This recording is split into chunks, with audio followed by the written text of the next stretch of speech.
if you go to McDonald's, anywhere in the world, you will find French fries, or chips, as you call them, and you will find that they're always made from the same potato, the russet Burbank potato.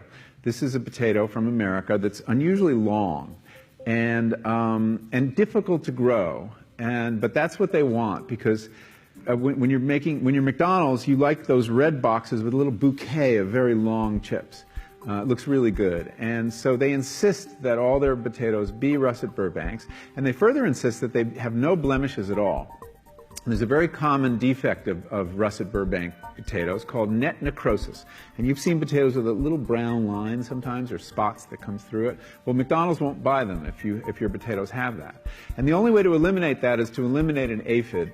And the only way to do that is with a pesticide called Monitor that is so toxic that the farmers who grow these potatoes in Idaho won't venture outside into their fields for 5 days after they spray. And then when they harvest their potatoes, they have to put them in these atmosphere-controlled sheds the size of a football stadium because they're not edible for 6 weeks.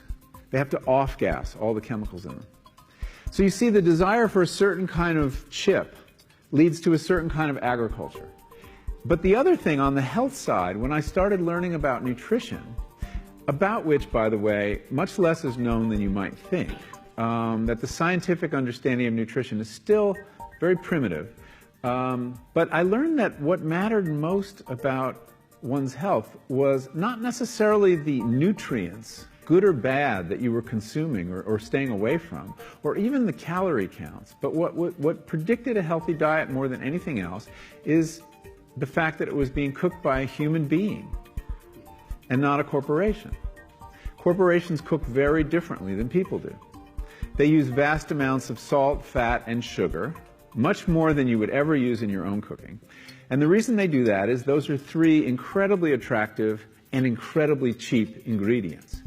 And when they're layered properly, as in a chip or various pastries and forms of junk food, they're incredibly addictive.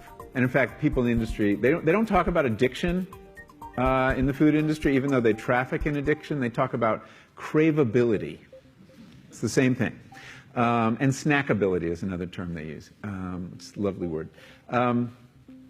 Anyway, so I came to see that cooking has a huge bearing on our health. And in fact, there's been a lot of research in America that shows that even poor women who cook have healthier diets than wealthy women who don't. So you see, the usual class bias in the quality of diet is overtaken by this fact, this key fact: who's cooking your food?